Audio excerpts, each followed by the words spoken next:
To the last part of the presentation on Journey to the End of the Earth, which is the third chapter in your English book named Vistas. The reason the program has been so successful is because it's impossible to go anywhere near the South Pole and not be affected by it. It's easy to be blasé about polar ice caps melting while sitting in the comfort zone of our respective latitude and longitude. But when you can visibly see glaciers retreating and ice shelves collapsing, you begin to realize that the threat of global warming is very real. Let's understand the meaning of blasé. Blasé means unimpressed with or indifferent to something because one has experienced or seen it so often before. किसी चीज़ के बारे में लापरवाह हो जाना, बेरुख हो जाना. The reason the program has been so successful. Which program the author is talking about? Yes, she is talking about Students on Ice program, which is run by Mr. Geoff Green of Canada. He takes high school students to the ends of the earth. The reason for the success of his program is that it's impossible to go anywhere near the South Pole and not be affected by it. When you go near South Pole, you cannot remain unaffected by it. We can be careless about polar ice caps melting when we are sitting in our homes, in our own comfort zones. But when we see glaciers going back, retreating means going back. When we see glaciers going back and ice sheets collapsing, with our own eyes, we begin to realize that the threat of global warming is not fake, it is real.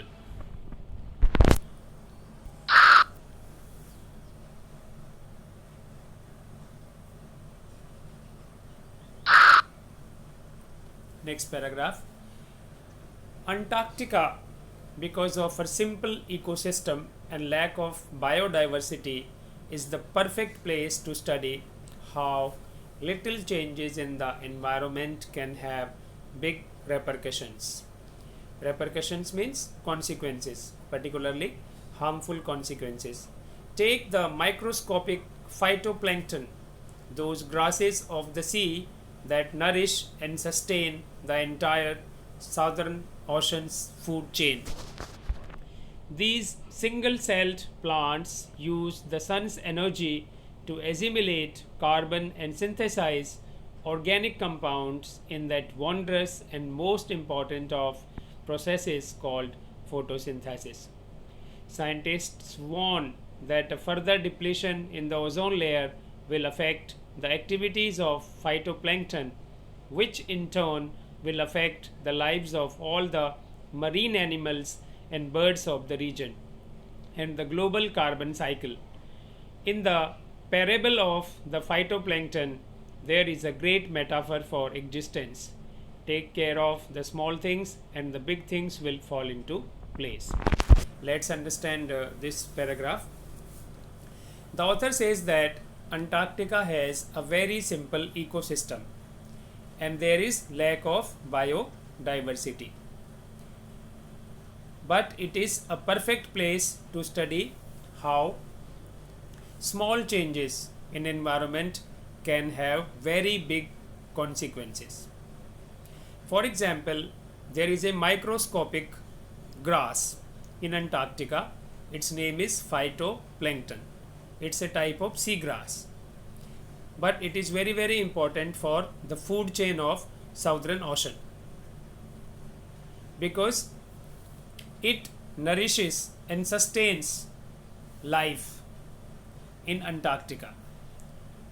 Phytoplanktons are single celled plants, which means they have only one cell.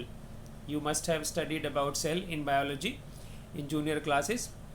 Phytoplanktons have only one cell, and they use the sun's energy to assimilate. Assimilate means to mix carbon and synthesize organic compounds in a process called photosynthesis. You all have read about photosynthesis.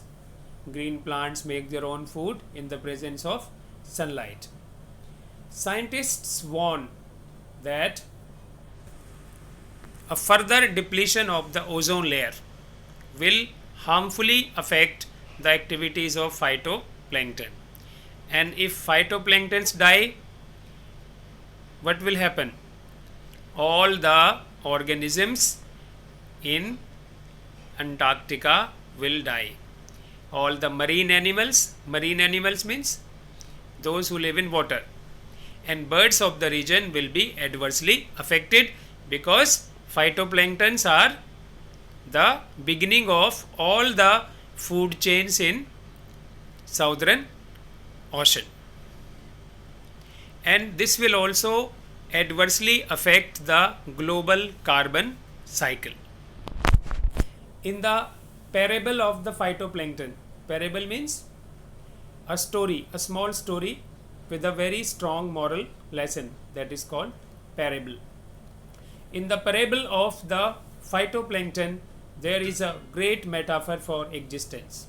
In this small story of phytoplankton, we can take a great message for our life. What is the message? Take care of the small things and the big things will fall into place. Which means we have to take care of very small issues, and the big issues or problems will be automatically sorted out. For example, if we take care of phytoplankton, a very small plant in Antarctica, we can save the entire Antarctica life, animals and birds. You can see here the picture of phytoplankton. It's a varied group of tiny free floating plants. You can understand the food web of Antarctica in this picture. Larger phytoplankton like diatoms are the preferred food of krill, which are in turn eaten by many other animals in this food web. You can see all the food chains in Antarctica begin with phytoplankton. Phytoplanktons are eaten by small living organisms, which in turn are eaten by bigger living organisms. So if phytoplanktons die, all the birds and animals will also die. Let's discuss the next paragraph. My Antarctic experience was full of such epiphanies, but the best occurred just short of the Antarctic Circle at 65.55 degrees south. The Sokolsky had managed to wedge herself into a thick white stretch of ice between the peninsula and the Tadpole Island, which was preventing us from going any further. The captain decided we were going to turn around and head back north, but before we did, we were all instructed to climb down the gangplank and walk on the ocean. So there we were, all 52 of us, kitted out in Gore-Tex and glares, walking on a stark whiteness that seemed to spread out forever. Underneath our feet was a meter-thick ice pack, and underneath that 180 meters of living, breathing salt water. In the periphery, crab-eater seals were stretching and sunning themselves on ice floes, much like stray dogs will do under the shade of a banyan tree. It was nothing short of a revelation. Everything does indeed connect. Before we discuss the gist of this paragraph, let's understand some difficult words. Floes, F-L-O-E-S, floes means a sheet of floating ice on which seals were sunning themselves. They were taking sunshine. They were sunburning themselves on sheets of floating ice. Epiphanies means an experience of sudden and striking realization, a discovery, a sudden discovery. जब आपको अचानक से कुछ महसूस होता है कि अरे ऐसा तो मैंने कभी सोचा ही नहीं था. Wedge means to force into a narrow space. एक नैरो स्पेस में किसी चीज़ को डालना या घुस जाना. Wedge. Gangplanks are flat wooden boards that are used on a ship. Glares means goggles, and stark means total or complete. The author says that her experience of Antarctica was full of such epiphanies. So which epiphany does she talk about? Yes, that if we take care of small things, the big things can be taken care of automatically. The next epiphany happened just when they were near Antarctic Circle. Their position was 65.55 degrees south. Their ship Shokalski was stuck between ice, and the position was between the peninsula and the Tadpole Island. It's an island in Antarctica, Tadpole Island, and peninsula, you know, a piece of land that is surrounded by water from three sides. And they were not able to go any further. Their ship was stuck between peninsula and Tadpole Island. The captain made a decision that they would turn around and go back. But before that, they all were told to climb down the gangplank, the wooden board, and walk on the ocean. How many members were there? 52. All the 52 members wearing Gore-Tex. Gore-Tex actually is the brand of jackets that people wear when they go to Antarctica. And glares means goggles, because there is white ice all around. Sunlight reflects upon the white surface and it can blind you. So all the people there wear goggles.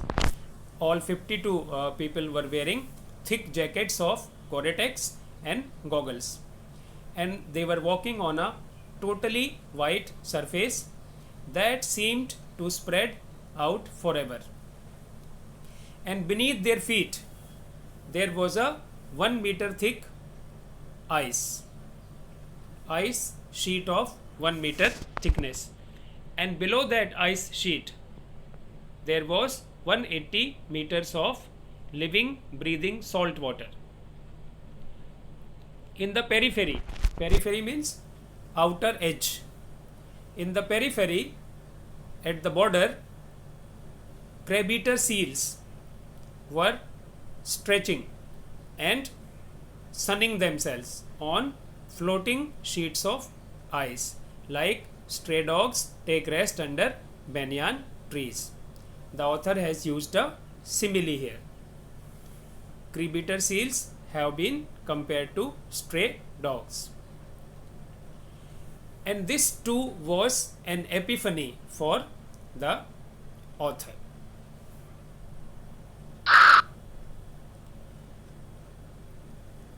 You can see a peninsula, piece of land surrounded by water from three sides, and Tadpole Island. She was stuck between peninsula and Tadpole Island. You can see the picture of animals of Antarctica. Seals mainly, southern elephant seals, leopard seals, toothed whales, Weddelled seals,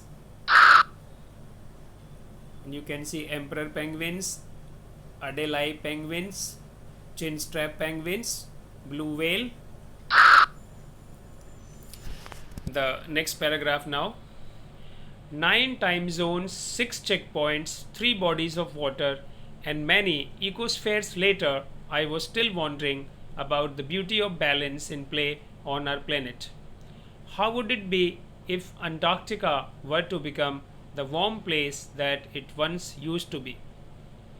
Will we be around to see it, or would we have gone the way of the dinosaurs, mammoths, and woolly rhinos? Who is to say?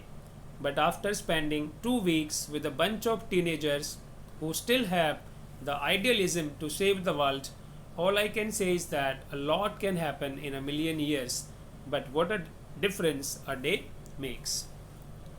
The author returned home. She returned to Chennai. She again crossed 9 time zones, 6 checkpoints, 3 water bodies, and 3 ecospheres. But she was still wondering about the beauty of balance on our planet. Things are in a balance. If this balance is disturbed, disaster will happen. How would it be if Antarctica were to become the warm place that it once used to be? There were many questions going on in the mind of the author. One of the questions was, what would happen if Antarctica became warm again? What would happen? The sea levels would rise and all of us would be drowned. Will we be around to see it, or would we have gone the way of the dinosaurs, mammoths, and woolly rhinos? All these are extinct animals: dinosaurs, mammoths, and woolly rhinos. The author thinks that if Antarctica becomes warm again, human beings will extinct. Who is to say? But after spending 2 weeks with a bunch of teenagers, who were they? High school students. And the best thing about them is that they still have the idealism to save the world. After spending 2 weeks with those enthusiastic and eager students, the author was very positive, and she thought that though it takes a million years to change, the Antarctica continent changed in a million years. The climate of the earth will change in a million years. But each day can make a difference. What is the meaning of this? To bring about big changes, we have to take small steps. The journey of 100 miles begins with a single step. We have to take care of little things, and big things will fall into place. We have to do our bit. If every single individual in the world does something to protect the planet, then surely we can bring about a big change. It may take a million years to see that change, but that change will surely happen. So we have to start by a day. Every day we have to do our bit. We have to take some steps to save the planet.